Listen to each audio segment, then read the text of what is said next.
Senhoras e senhores, sejam bem-vindos a mais um vídeo deste humilde canal, Guiber aqui, e hoje, como eu tinha prometido, na verdade no último vídeo, como eu havia prometido, que sairia um conteúdo um pouco mais pesado sobre chilindró, sobre prisão, sobre cadeia. Aqui venho eu falar sobre uma investigação federal, diretamente do FBI norte-americano, e quando envolve os caras, é bagulho sério. Eles não vão dar ponto sem nó, é uma investigação que já tá durando 4 anos, com mais de 11 estados norte-americanos, né, participando da investigação, mais de 34 pessoas, acho que mais de 30, se eu não me engano chegou a 34 pessoas presas, e dentre elas, Chauncey Billups, o lendário armador do Bad Boys Pistons 2.0, né, campeão em 2004, e também o jogador ainda em atividade Terry Rozier do Miami Heat. Pensa o seguinte, ontem à noite estava jogando Orlando Magic contra Miami Heat, ontem à noite porque eu estou gravando isso às 1 hora da manhã.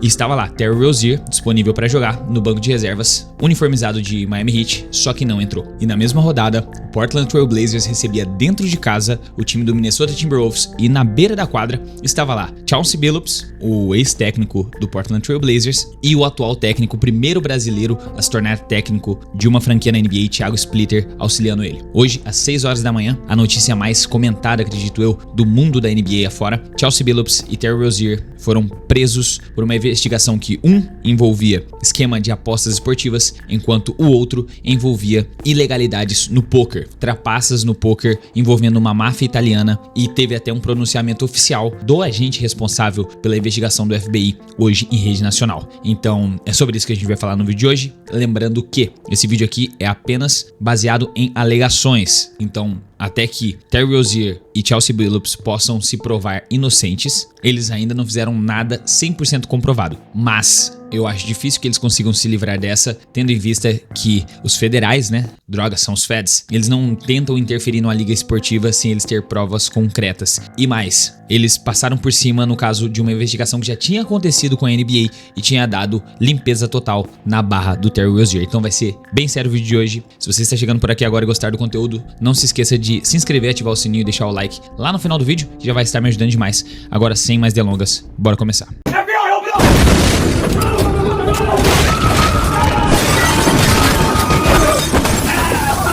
Então, eu não sei se vocês se lembram daquele dito cujo chamado John T. Porter. Sim, o irmão de Michael Porter Jr. Ele foi o primeiro cara a ser indiciado, investigado, acusado e também banido da história da NBA por manipulação de jogos, na qual ele dava a cal, ele falava ali no seu grupo mais restrito ali de pessoas com informações privilegiadas, que ele, se fosse entrar em quadra, se ele fosse inscrito para a partida, para apostar em valores abaixo do que ele poderia fazer de pontos, rebotes, assistências, de tudo. E ali no meio da partida, como quem não quer nada, ele entrava, às vezes fazia ali 2 pontos, fazia ali a sua graça durante alguns minutos, pedia um timeout. Essa foi a partida que mais ficou claro, se eu não me engano foi contra o Oklahoma City Thunder. Ele pegou e falou que estava sentindo um incômodo no olho e que ele precisava sair da partida. E ali começou uma investigação mais pesada, acharam, falou, mano, você é culpado. Acharam todas as provas se ele foi banido da NBA. Aparentemente, algo semelhante está acontecendo com o Terry Rozier, e essa investigação vem de quando ele jogava ainda no Charlotte Hornets, porque exatamente assim como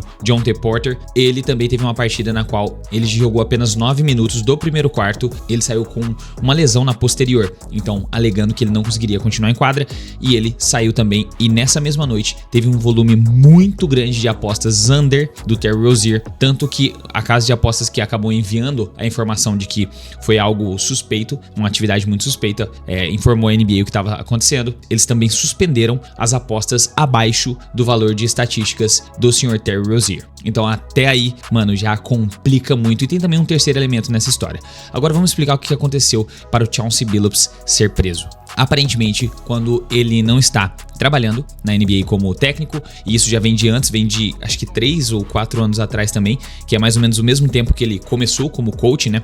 Esse novo ciclo na carreira dele, acho que ele tá indo pro 5º ano de coach. Ele também fazia ali suas aparições nos pokers, digamos assim, de final de semana. Sabe quando tem um pokerzinho das estrelas, e aí tem alguns caras por fora, tipo atletas profissionais de poker, uma rapaziada com muita grana envolvida, fala assim, nossa, eu gostaria muito de jogar poker, como é ex-estrela da NBA, com um Hall of Famer, com alguém que eu sou muito fã, ou acompanhava muito na televisão. Então, é aí que se enquadra o Chauncey Billups. Ele era convidado, as pessoas pagavam para poder jogar na mesma mesa que ele, apostavam rios de dinheiro, só que as partidas eram manipuladas. Aqui estou já entrando nessa parte do vídeo, já estou falando sobre as alegações, viu? Então aqui eu vou pisando em ovos, que não sou eu, Gibson Lima, que estou falando, é apenas o que foi retratado a nós, ao público. E aqui eu trouxe para vocês uma página que mandaram para mim de um cara chamado Joey Pompliano no X, na qual ele fez Nossa, olha esse texto. Ele fez todo esse texto aqui para explicar o que estava acontecendo e eu vou ler aqui junto com vocês. O FBI está realizando uma coletiva de imprensa neste momento sobre os detalhes da operação de apostas esportivas dessa manhã. Aqui estão alguns destaques. 1. Os atuais e antigos jogadores e treinadores da NBA, Chauncey Billups, Terry Rozier e Demond Jones. Para quem não sabe, agora vamos ao terceiro passo, né? O terceiro integrante desse esquema que caiu hoje. Demond Jones. Ele é um ex-jogador que dividiu quadra com o LeBron James na época de Cleveland Cavaliers. Ele é um cara que tem o apreço, ele tem a amizade do LeBron e ele foi um cara que acabou desbloqueando, abrindo portas ali por dentro dos vestiários, dentro dos treinamentos. Então ele indiretamente era também um cara que era um assistente técnico, vamos dizer assim, entre aspas, do time do Los Angeles Lakers. Então ele estava ali no dia a dia, ele estava presente, digamos assim, auxiliando ali nos treinamentos de arremesso do LeBron e tudo mais. Então ele tinha algumas informações privilegiadas de dentro dos vestiários. E em 2023, na mesma semana ali praticamente, na mesma época que o LeBron James bateu o recorde de pontuação all-time da NBA, superando o Kareem Abdul-Jabbar contra o Oklahoma City Thunder, 2 jogos depois eles enfrentariam o Milwaukee Bucks. E esse Demond Jones, ele teve a informação de que o LeBron não jogaria, que ele não entraria em quadra. Isso há pouco tempo de começar a partida, então não deu tempo de, sair a informação na mídia. Ele também tinha ligação com a rapaziada das mesas de poker e também tinha um grupo exclusivo, né, de informações privilegiadas sobre a NBA. E ele cobrava para cada informação que ele tinha, ele recebia uma grana e a rapaziada fazia entradas com as bets. E aí que tá, nessa noite ele pegou e falou que o LeBron James não jogaria. E aí tivemos um amontoado de aproximadamente $200 mil em apostas nessa noite, em 2023. E as apostas bateram porque o Milwaukee Bucks superou o time do Los Angeles Lakers sem o LeBron James. Ele também deu algumas outras calls que acabou não batendo. Ele falou que o Anthony Davis não entraria em uma partida e que o time do OKC acho que ganharia. Acabou que o Anthony Davis jogou a partida e o time do OKC perdeu, e aí ele acabou sendo ameaçado e teve que passar mais calls pra rapaziada pra meio que compensar o erro dele de fazer os comparsas dele perder dinheiro nessa aposta em questão que eu falei do Anthony Davis. E esse cara também foi preso essa manhã. Ele é o terceiro integrante assim que tinha uma ligação com a NBA, tinha uma ligação com os atletas, com a liga e também com os dois mundos, tanto o do Terry Rozier quanto o do Chauncey Billups. Então ele fez o 2 em 1. Agora que eu já expliquei pra vocês quem são os 3 envolvidos com a NBA até o atual momento, diz que tem mais times, tem mais jogadores, tem muita coisa sendo investigada pelo FBI. Vamos continuar aqui com o texto do Joey. Esta foi uma operação ilegal de apostas e manipulação esportiva que durou anos em 11 estados norte-americanos no total. 30 indivíduos foram presos, 13 membros da máfia. O caso envolve a La Cosa Nostra, a máfia italiana. As acusações incluem apostas ilegais, fraude eletrônica e extorsão. Há 2 acusações separadas. A primeira envolve 6 réus acusados de praticar um esquema de corrupção esportiva que explorava informações privilegiadas envolvendo jogadores e times da NBA. E é aqui que entra Terry Rozier e também o Demond Jones. Os réus alavancaram suas conexões para fazer apostas falsas com base em informações privilegiadas confidenciais, ganhando dezenas de milhares de dólares por aposta. A segunda acusação envolve 31 réus acusados de participar de um esquema nacional para manipular jogos de pôquer ilegais. O FBI diz que eles usaram tecnologia de trapaça de alta tecnologia, tá bom? Para roubar milhões de dólares de vítimas em jogos de pôquer clandestinos que foram secretamente manipulados. Os 2 casos são separados, mas há 3 réus sobrepostos, incluindo o ex-jogador e treinador da NBA Demond Jones. Na verdade, treinador não, né? Ele é assistente técnico, que nem oficial é. Ele tava ali no dia a dia do Lakers, mas não era contratado oficialmente do time de LA para fazer a função de assistente técnico, de treinador e tal. O FBI diz que o jogador da NBA Terry Rozier disse aos réus que ele iria deixar um jogo mais cedo, no dia 23 de março de 2023, com uma lesão, quando ele estava ainda no Charlotte Hornets. Tem até uma rapaziada trazendo imagens da época dele do Heat, que parecia que ele estava vendendo o jogo, tá? Um negócio feião, assim, escandaloso. Mas a acusação até agora é de tempos antes, né? Mas vai saber. Os réus então fizeram mais de 200 mil em apostas no unders, né, abaixo do que ele faria, para suas apostas de apoio, com o Rozier deixando o jogo após 9 minutos. Essas apostas pagaram dezenas de milhares de dólares em lucro e os Hells e Rozier contaram o dinheiro em sua casa. Então ele ainda recebeu o dinheiro em mãos, velho. O FBI diz que o ex-jogador do Raptors, John Tay Porter, foi ameaçado de participar do esquema de apostas esportivas por causa de suas dívidas no jogo. Ou seja, aquela acusação que fez com que o John Tay Porter perdesse o seu trabalho, né? Perdesse o seu contrato na NBA e deixasse de ser um jogador em atividade na NBA e banido da NBA foi por conta que ele já devia muita grana com aposta, com esquemas ilegais por fora. Então não era apenas ele querendo fazer um extra.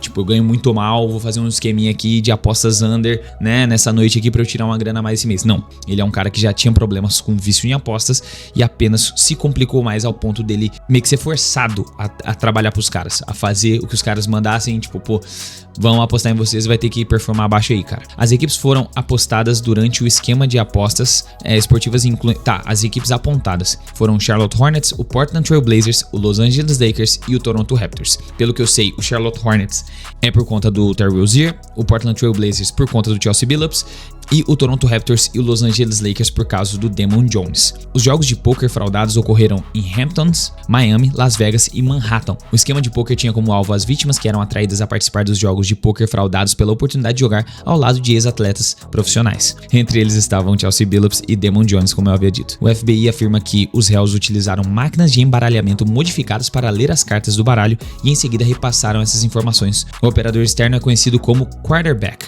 que envia as informações a alguém da mesa. O FBI também afirma que os réus utilizaram outras tecnologias fraudulentas, incluindo bandejas de fichas de pôquer que liam as cartas por meio de câmeras ocultas, lentes de contato e óculos especiais que podiam ler as cartas marcadas e mesas de pôquer com raio-x que poderiam ler as cartas viradas para baixo. Mano, isso aqui tá parecendo um filme, mano. Isso aqui daria tranquilamente um roteiro de filme de Hollywood, doidão. O FBI afirma que os réus roubaram uma vítima sob mira de uma arma para adquirir uma máquina de embaralhamento fraudada. A investigação sobre apostas esportivas é chamada de Operação Nothing But Net, que no caso, traduzindo essa gíria meio irônica do FBI, é tipo nada apenas redinha, que é quando você arremessa e faz o switch, né? A bola faz o chua. Então eles chamam de Nothing But Net. Enquanto a investigação sobre o poker é chamada de Operação Royal Flush, uma jogada do poker. O FBI trabalha nessa investigação há 4 anos com vítimas perdendo pelo menos 7 milhões de dólares. Uma das vítimas específicas perdeu pelo menos 1,8 milhão e o FBI analisou milhares de horas de evidência em vídeo, executou mais de 2 dúzias de mandados de busca. Essas são apenas acusações neste momento. Estão apenas apontando detalhes da investigação do FBI e para mais atualizações, junte-se às pessoas. Aí ele divulgou ali um bagulho de atualizações, mas god damn. Aí vamos continuar então com a sequência do Pablo Torre. Lembra ele? Aquele cara que fez a investigação do caso do Kawhi Leonard? Ele está de volta. E ele falou o seguinte: o advogado de Terry Rozier deu uma declaração para o Pablo Torre Finds Out, que no caso é o podcast do Pablo Torre. Representamos Terry Rozier há mais de 1 ano. Há muito tempo entramos em contato com esses promotores para dizer que deveríamos ter uma linha de comunicação aberta. Eles caracterizam Terry como um sujeito, não um alvo, mas às 6 da manhã de hoje ligaram para dizer que agentes do FBI estavam tentando prendê-lo em um hotel. É lamentável que, em vez de permitir que ele se entregasse, tenham optado pela oportunidade para fotos. Eles queriam a glória equivocada de constranger um atleta profissional com uma caminhada de criminoso. Isso diz muito sobre as motivações nesse caso. Eles parecem estar acreditando na palavra de fontes espetacularmente inacreditáveis em vez de se basear em evidências reais de irregularidades. Terry foi inocentado pela NBA e esses promotores reviveram esse caso sem fundamento. Terry não é um apostador no caso, mas não tem medo de uma briga e está ansioso para vencer essa luta. Gene Trust, advogado Terry Rozier, é um pouco irônico também o fato do cara se chamar Gene Trust, né? Tipo, confie no Gene. E se você acha que acabou por aí, não. Temos também aqui o pronunciamento do advogado do Chauncey Billups falando que, assim como o Terry Rozier, ele vai buscar justiça, ele vai buscar se defender e provar a sua inocência. Aqui, se você quiser pausar e terminar de ler, eu tô com preguiça de traduzir tudo isso aqui. E aqui agora, por último dos pronunciamentos, temos aqui o pronunciamento da NBA, que ela falou que eles estão em processos de revisão junto com as indiciações federais anunciadas no dia de hoje. Chauncey Billups e Terry Rozier já foram colocados para deixar os seus times, né, deixar as posições que eles estavam, um de jogador, outro de técnico, e eles vão continuar cooperando com as autoridades. Eles levaram essas alegações muito a sério e que eles priorizam a integridade do jogo como a prioridade de número 1. Vamos a adições complementares agora sobre o assunto. Terry Rozier, quando ele ficou afastado do Miami Heat por conta de supostamente estar lesionado, na verdade era porque a NBA estava tentando esclarecer e fazer essas investigações para ter certeza de que ele não estava envolvido ou que ele não se envolveria em mais nenhum caso nesse tempo. Então, essas últimas lesões que ele teve, na verdade, não foram lesões reais, foram lesões fakes. Ele poderia estar jogando tranquilamente se não fosse pelas investigações. E por último, tá resbalando isso também no LeBron James, né? Tá sobrando para ele. Possivelmente ele vai começar a ser investigado também por conta dessa amizade com Damon Jones. E aí a rapaziada trouxe também à tona, né? Lembraram daquela live em que ele fez junto com o P. Diddy, falando que ninguém faz uma festa como o P. Diddy. Então tem muita coisa aí pra rolar ainda. Esse é apenas o dia 1. Essa é apenas as informações que chegaram até a gente, até o atual momento. E eu gostaria agora de fazer aqui um pronunciamento a respeito, que é o seguinte. Foi sob o mandato do nosso mano Adam Silver, né, como comissionário da NBA, que aconteceu a legalização das apostas na NBA, incluindo, eles criaram uma ESPN Bet, que é uma bet da própria ESPN, que é uma transmissão oficial da liga. E a ideia do Adam Silver por trás dessa legalização é que fosse mais transparente, que diminuísse o caso de envolvimento com possíveis atletas, que ficasse mais fácil desse monitoramento, ficar a liga mais próxima das casas e evitar que tivéssemos envolvimentos e escândalos, né, envolvendo os atletas. Só que o que antes poderia levar mais tempo para poder acontecer, porque era ilegal, os caras tinham que fazer por trás dos panos, agora é algo legal. E com apenas uma informação, com apenas um quarto, com apenas um minuto, um negócio assim, eles já conseguem fazer com que esses esquemas ainda aconteçam. Então, temos 2 escândalos num período de 2 meses. Primeiro, Kawhi Leonard sendo pago por debaixo dos panos, que ainda não saiu uma resolução oficial, e também Terry Rozier, Chauncey Billups e Damon Jones. Tudo isso sob o mandato do mano Adam Silver. Então agora, minha opinião pessoal, o Adam Silver precisa interagir e mostrar que ele tem um certo punho de ferro, um pulso de ferro, que ele não vai deixar isso passar barato antes que ele perca as rédeas da NBA e comecem a desconfiar de absolutamente tudo o que acontece na liga. Uma decisão de um técnico de tirar um jogador em determinado ponto da partida, um jogador ser cortado de uma escalação para um jogo por conta de uma lesão de última hora, tudo vai perder a confiabilidade de uma liga que demorou muitos anos para criar uma confiabilidade. Os esportes são baseados em confiança, a confiança do público com a liga, com o fanatismo com os times, e tudo isso gera um laço que é responsável por uma receita bilionária para uma liga de basquete que é a maior liga do planeta. Então, ele precisa tomar uma atitude agora. Ele não pode deixar que isso se estenda por muito mais tempo. Mas o vídeo aqui já está ficando mais longo do que eu esperava. Então, se você ficou até aqui, gostou do conteúdo, se inscreva, ativa o sininho, deixa o like, vai estar me ajudando demais. Se quiser ajudar mais diretamente, já sabe, temos o Seja Membro por apenas R$2. Temos o Valeu Demais, pra gente ler aqui as mensagens de vocês no final dos vídeos. Ou a loja Trash Talk, segundo o link na descrição, com o cupom NBA20 para aproveitar essa volta da NBA com um cupomzinho de desconto de 20%. Para você aproveitar e garantir a sua peça antes que ela acabe, porque as peças da loja Trash Talk são limitadas e exclusivas, fechou? Agora sim, eu vou ficando por aqui. Muito obrigado pela sua audiência, eu te vejo no próximo vídeo. Um forte abraço e falou!